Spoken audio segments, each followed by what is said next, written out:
The weapon that killed Richard Goldman was a bronze statue, a CEO of the Year award. Ironic, isn't it? The man who won the award was killed by that same award, October 15th, 2024, Monday morning, 9:15 a.m. Secretary Anna Chen opens the office door. Her boss, Richard Goldman, is lying at his desk, motionless. There's a serious injury to his head. Next to him, a bronze trophy. Anna screams. Police arrive. Richard has been taken from this world. But when? The autopsy says between 8:30 and 9 a.m. Police ask, who was in the building at that time? Security cameras answer, 4 people. Anna, the secretary. Tom, the marketing director. Lisa, the finance director. Mark, Richard's business partner. No one else. The person responsible must be one of these 4. Police begin questioning, but everyone tells a different story. Tom says, I was in my office. I didn't go to Richard's office. Lisa says, I didn't talk to him today. Mark says, yes, I talked to him, but at 8 a.m. Then I left. Anna says, I arrived at 9 a.m. Someone is lying. Police investigate Richard's life. $2 million missing. A secret affair. An employee about to be fired. And the most shocking detail. In Richard's car trunk, they find a plane ticket. One way. To Brazil. Departure tomorrow morning. Was Richard planning to run? And who stopped him? And why? This is the story of a corporate office incident. 4 suspects. 1 person responsible. And a truth that's more complicated than anyone expected.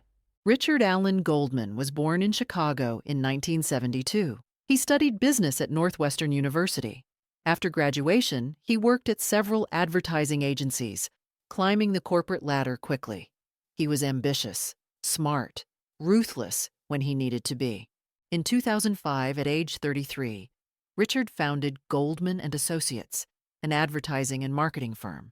He started small, with just 3 employees and a tiny office. But Richard had a gift for winning clients. Within 5 years, the company had 50 employees and was handling campaigns for major brands. By 2024, Goldman & Associates had become one of the most successful marketing firms on the West Coast. They had offices in 3 cities. Annual revenue over $30 million. Richard was the face of the company. Charismatic, confident, always impeccably dressed. He won awards. He gave speeches at conferences. In 2023, he was named CEO of the Year by the Business Excellence Association. The award was a bronze statue of a man reaching toward the sky. Richard kept it on his desk. But behind the success, Richard had secrets. Secrets that would eventually lead to his end. Let's meet the 4 people who were in the building the morning Richard was found. Anna Chen, 32, secretary. Anna had worked for Richard for 6 years. She was efficient, organized, loyal. She handled Richard's schedule, his emails, his travel arrangements. She knew more about Richard's life than almost anyone. Anna arrived at work every day at 9 a.m. sharp. She was never late. On October 15th, according to security cameras, she entered the building at 9:02 a.m. Tom Barrett, 41, marketing director. Tom had been with the company for 8 years. He was talented, creative, and had brought in several major clients. But recently, his performance had declined. He'd lost 2 important accounts in the past 3 months. Richard was frustrated with Tom.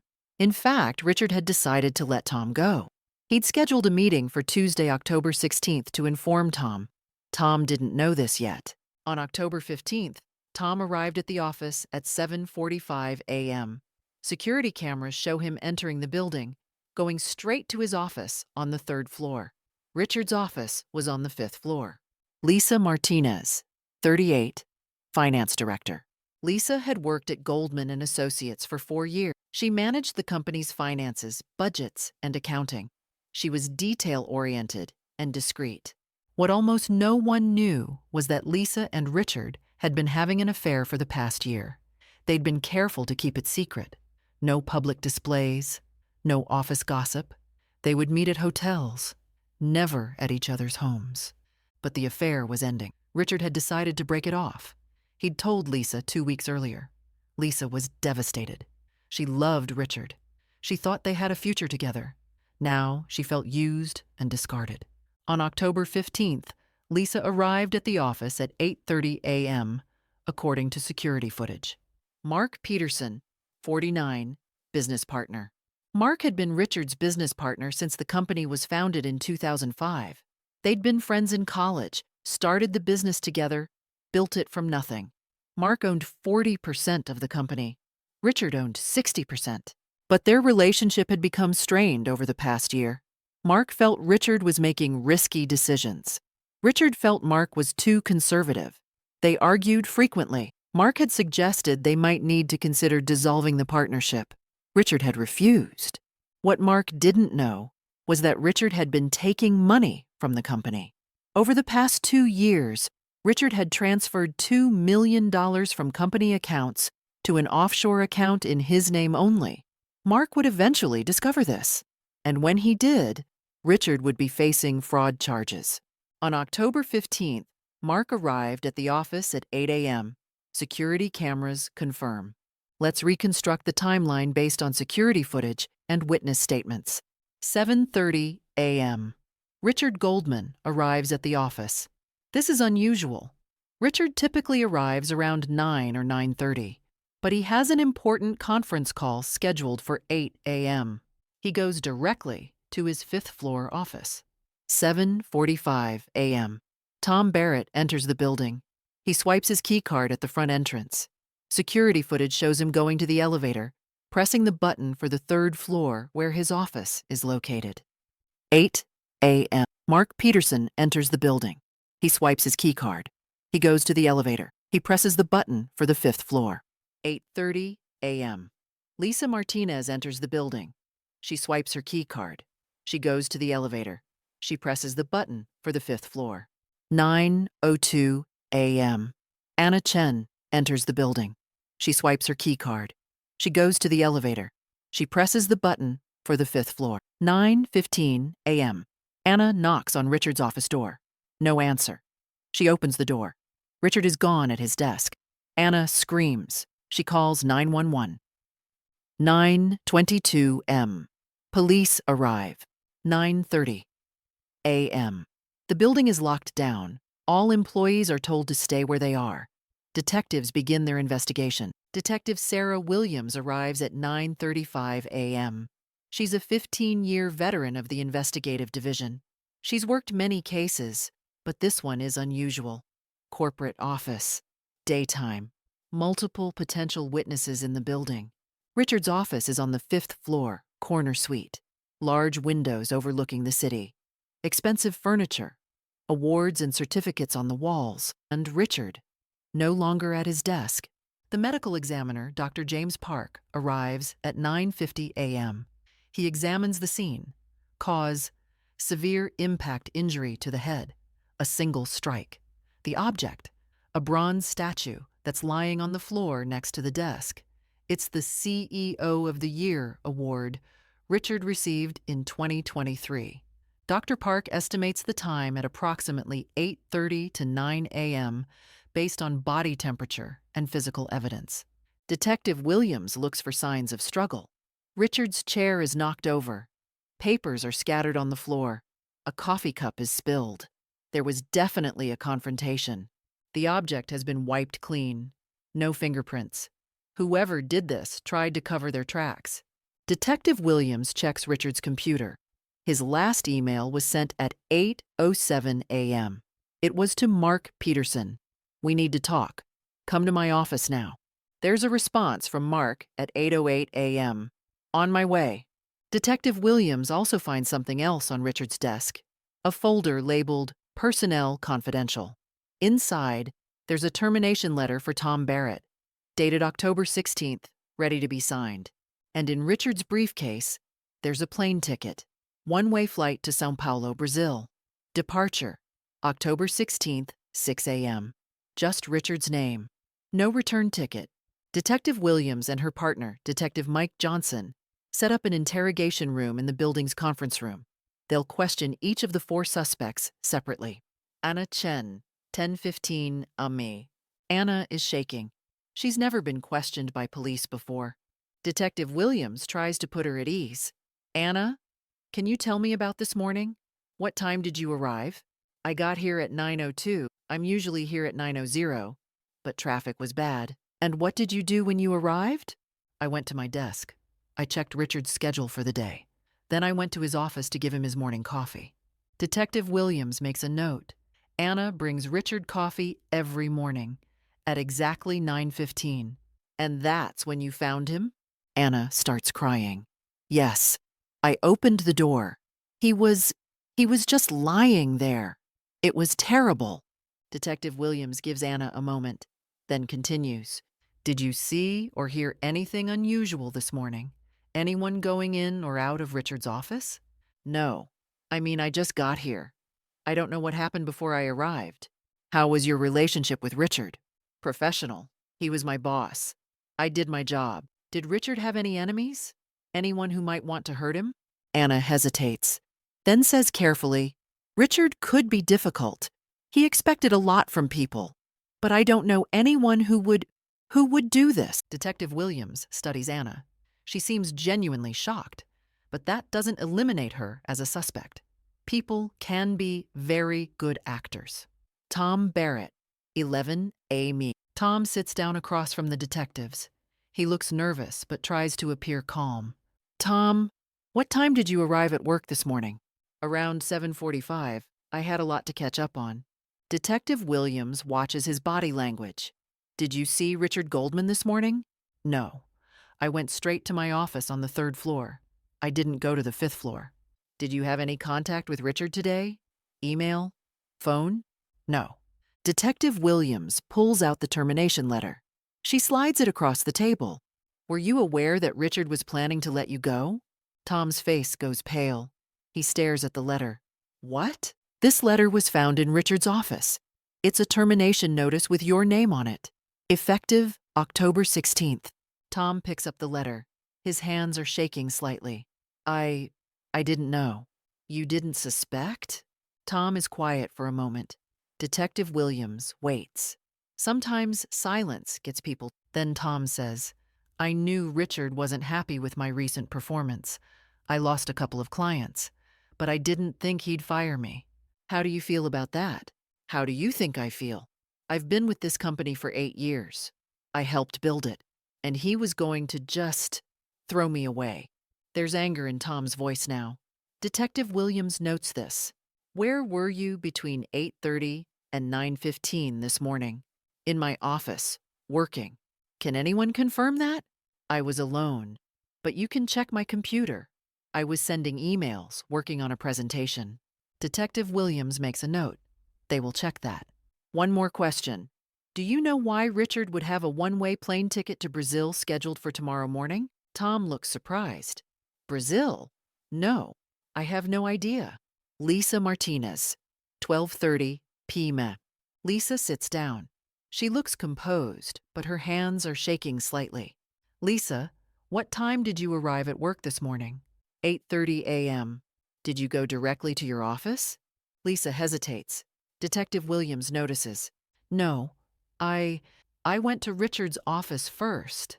This is the first person to admit going to Richard's office. Detective Williams leans forward. Why did you go to his office? I needed to talk to him about something. About what? Lisa looks down. It was personal.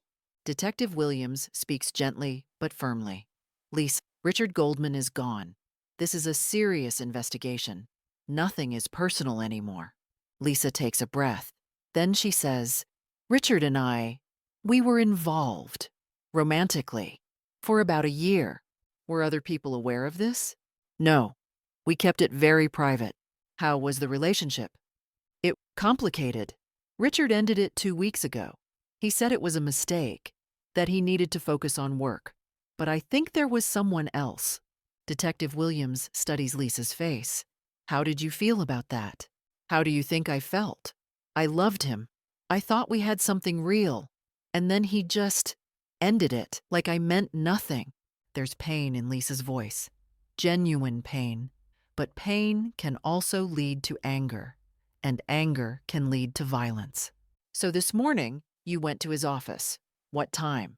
Around 8:35, maybe 8:40. And what happened? Lisa's eyes fill with tears. We argued. I wanted to understand why he'd ended things. He said it wasn't a good time to talk. He was cold, dismissive. I got angry. I said some things I regret. Detective Williams waits, then asks the key question. Did the argument get physical? Lisa pauses, then says, I pushed him. Not hard, just out of frustration. But I didn't strike him. I didn't harm him with anything. How long were you in his office?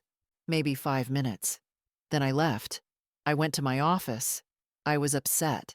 I stayed there until the police arrived. Did you see anyone else on the 5th floor? No. Detective Williams shows Lisa a photo. It's the bronze trophy. Do you recognize this? Yes, it's Richard's award. The CEO of the Year trophy. This is what caused Richard's injuries. Someone used this trophy. Lisa looks horrified. It wasn't me. I swear. When I left, Richard was alive. But Detective Williams isn't convinced. Lisa had motive. She had opportunity, and she admits to being in Richard's office around the time of the incident. Mark Peterson, 2 p.m. Mark is the last to be questioned.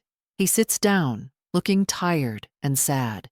Mark, I'm sorry for what happened. I understand you and Richard were close. Mark nods. We started this company together, 20 years ago. We were best friends once. Once? Things had become strained lately. Business disagreements. Different visions for the company. What time did you arrive at work this morning? 8 a.m. And did you see Richard? Yes. He sent me an email asking me to come to his office. I went up around 8:05. What did you talk about? Mark sighed. Richard wanted to discuss a business deal. He'd been negotiating with a potential buyer for the company. He wanted to sell. I didn't. How did that conversation go? We argued. Richard said he'd made up his mind. I said he couldn't sell without my agreement. He said we'd work it out. Then I left. What time did you leave his office? Maybe 8:15, 8:20. And Richard was alive when you left? Of course he was alive. Detective Williams pulls out a document. Mark, were you aware that Richard had been transferring money from company accounts to an offshore account?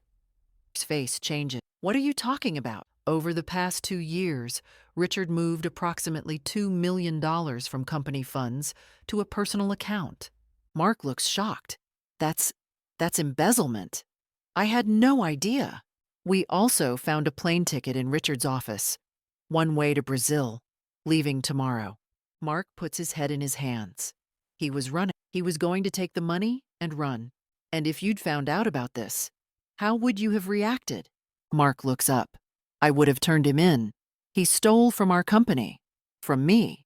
But I didn't know about it until right now. Detective Williams studies Mark. He seems genuinely surprised. But people are often good at hiding what they know. After the interrogations, Detective Williams and her team review what they know. Time of incident, 8:30 to 9 a.m. Who was on the 5th floor during that time? Mark Peterson, 8:05 to 8:20, by his own admission. Lisa Martinez, 8:35 to 8:40, by her own admission. Tom Barrett claims he never left the 3rd floor.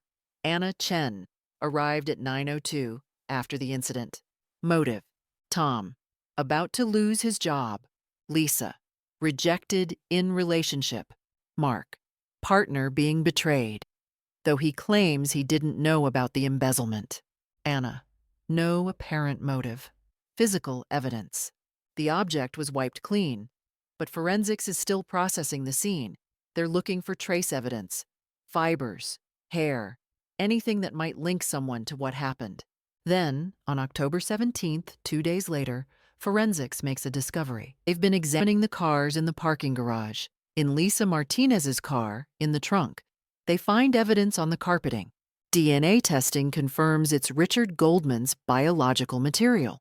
On October 18th, Detective Williams arrests Lisa Martinez. Lisa is shocked.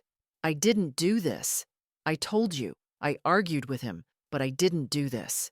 Then how did Richard's biological evidence get in your car? Detective Williams asked. Lisa can't answer. At the police station, Lisa's lawyer arrives. His name is David Chen. He's one of the best defense attorneys in the city. David listens to Lisa's story. Then he asks her a question.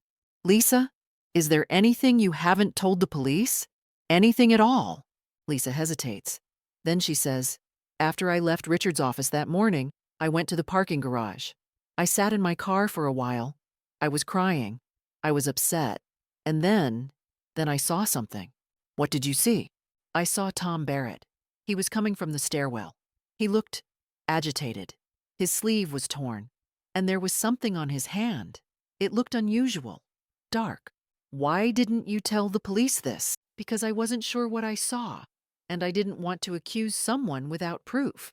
David makes notes. This changes things. Lisa's trial begins in January 2025, 3 months later. The prosecution's case is straightforward. Lisa had motive. She was rejected. She had opportunity. She admits to being in Richard's office shortly before the incident, and there's physical evidence, Richard's biological material in her car. But David Chen has a different story to tell. He calls Tom Barrett to the stand. Mr. Barrett, where were you on the morning of October 15th between 8:30 and 9 a.m.? Tom, uncomfortable, says, I was in my office. Are you sure? Yes. David pulls out security footage from the parking garage. This footage shows you entering the parking garage at 8:55 a.m. through the stairwell entrance. But you told police you never left your office. Why did you provide incorrect information? Tom's face goes red. I went to get something from my car. Through the stairwell? Your office is on the 3rd floor. The elevator would have been faster. Tom doesn't answer. David continues. Mr. Barrett, were you aware that Richard Goldman was planning to terminate your employment? Not at the time. I found out later. But you suspected, didn't you? Your performance had been declining. You'd lost clients. You knew Richard was unhappy with you. Tom is quiet. David shows the jury photos of Tom taken on October 15th. Your sleeve is torn in these photos. How did that happen? I don't remember. You don't remember how your sleeve got torn on the same day your boss was found in this condition? The prosecution objects, but the point has been made. Tom is hiding something. Then David calls his key witness, Dr. Helen Park, an oncologist. Dr. Park, did you treat Richard Goldman? Yes. I diagnosed him with a terminal cancer diagnosis in August 2024. The courtroom gasps. Pause for effect. Voiceover note. 1 second silence here. This information changes everything. People lean forward. The jury looks shocked. What was his prognosis? Terminal. I gave him approximately 3 to 6 months. David turns to the jury. Ladies and gentlemen, Richard Goldman was facing his mortality. He had months to live. He knew this. And that's why he was planning to leave the country. He was going to take the money he'd taken and spend his final months somewhere else. Away from the legal consequences, away from the people he'd betrayed. David calls Lisa back to the stand. Lisa, did you know Richard was sick? Yes, he told me. That's part of why I was so upset when he ended our relationship. I wanted to be there for him, but he pushed me away. Tell the jury what happened that morning in Richard's office. Lisa takes a breath. We argued. I was emotional. At one point I pushed him, just on the shoulder, out of frustration. He stumbled backward. His hip hit the desk, hard. He winced. I said I was sorry. Then I left. When you left, was Richard alive? Yes, he was alive. Angry, but alive. And later, you saw Tom Barrett in the parking garage? Yes, he was coming from the stairwell. He looked upset, and I saw something dark on his hand. David addresses the jury. Ladies and gentlemen, the prosecution wants you to believe Lisa Martinez caused Richard Goldman's passing, but the evidence tells a different story. Yes, Richard's biological evidence was found in Lisa's car, but that can be explained. During their argument, when Lisa pushed Richard, he struck the desk. He may have had a small injury.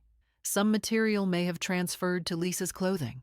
Later, when she sat in her car, that material transferred to the trunk carpet when she put her purse there. David pauses for effect. But there's another person who was in that building. Another person who had motive. Tom Barrett was about to lose his job. He was angry. He went to Richard's office. They fought, and in a moment of rage, Tom picked up that bronze trophy. Then Tom tried to cover his tracks. He took the stairwell to avoid cameras, but Lisa saw him. The prosecution argues that this is speculation. There's no direct evidence linking Tom to what happened. Tom's torn sleeve could have happened any number of ways, but the doubt has been planted. The jury can't be certain about who is responsible. After 3 days of deliberation, the jury returns with a verdict. On the charge of intentional harm, not guilty. On the charge of causing harm through reckless actions, guilty. The jury believes Lisa didn't plan what happened, but they believe her actions contributed to Richard's passing. The push, the struggle, the fall. Whether Lisa picked up the trophy or not, the jury believes she started the chain of events that led to Richard's end. It's not the outcome the prosecution wanted, but it's a conviction. Lisa is sentenced to 12 years in prison. But here's what remains unclear. Did Lisa actually cause Richard's fatal injuries? Or did Tom do it, and Lisa is being held responsible for something she didn't do? After the trial, Tom Barrett is questioned again by police. This time, his lawyer is present. Here's where things get more complicated. Police had attempted to re-question Tom during the investigation, but his lawyer had advised him not to make further statements without legal protection. Now, with Lisa convicted, Tom's lawyer believes a statement might help clear up lingering questions without incriminating Tom in the actual act. Detective Williams asks directly, "Can you tell us what you saw that morning?" Tom looks at his lawyer. His lawyer nods. Tom says, "I went to Richard's office that morning, around 8:45. I'd heard rumors that I was being let go. I wanted to talk to him. When I got there, Richard was already injured. He was sitting at his desk, holding his head. There was evidence of trauma. The bronze trophy was on the floor. I asked him what happened. He said Lisa had been there. They'd fought. He'd fallen and struck his head on the desk. Then she'd used the trophy. He was still conscious, but he was hurt." Detective Williams interrupts. "If Richard was alive and injured, why didn't you call for help?" Tom's voice breaks. "Because Richard asked me not to. He said if I called emergency services, it would all come out. The affair with Lisa, the embezzlement, the company would be destroyed. He begged me to just let him rest for a moment. He said he'd go to the hospital himself once he felt better. So I left. I went to my car. I was going to leave the building, but then I heard Anna screaming, and I realized Richard had passed, and I'd done nothing to help him." "Why didn't you tell us this before?" "Because I felt guilty. I thought if I'd called emergency services right away, maybe he would have survived, and I was afraid you'd think I'd caused this." Detective Williams studies Tom. "Is that the truth?" "Yes, I swear. I didn't harm Richard, but I didn't save him either, and I have to live with that." Lisa Martinez is currently serving her sentence at a correctional facility. She maintains her innocence. She says she pushed Richard, but she didn't use the trophy. She didn't cause his fatal injuries. Tom Barrett was never charged with any offense, but he lives with guilt. If he'd called for help, Richard might have survived. Or maybe Richard's injuries were already too severe. Maybe he was going to pass anyway. Mark Peterson closed Goldman and Associates 6 months after Richard's passing. The company couldn't survive the scandal, the embezzlement, the incident. The clients left. Mark declared bankruptcy. Anna Chen found a new job at a different company. She rarely talks about what happened. Richard Goldman's passing was officially ruled a criminal act. Lisa Martinez was convicted of causing harm through reckless actions. But here's what we don't know for certain. Did Lisa actually strike Richard with the trophy? Or was it an accident during their struggle? Or did Richard fall and strike his head, and the trophy was never used at all? Did Tom's story change anything? He says Richard was alive when he left. But can we believe him? Or did Tom provide false information to protect himself? The bronze trophy that was involved in Richard Goldman's passing still exists, It's stored in an evidence locker. CEO of the Year, it says. The award Richard won for his success, the award that ended his life. Sometimes the symbols of our success become the instruments of our downfall. Richard built an empire, but he also built a web of lies, embezzlement, affairs, betrayal, and in the end, those lies destroyed him. 4 people were in that building on October 15th. One of them is responsible. One of them is serving time in prison. And 3 of them are living with secrets. The truth about what happened in Richard Goldman's office that morning may never be fully known. But what we do know is this: Richard passed not because of an enemy, but because of the people closest to him, the people he worked with, the people he betrayed, the people who loved him.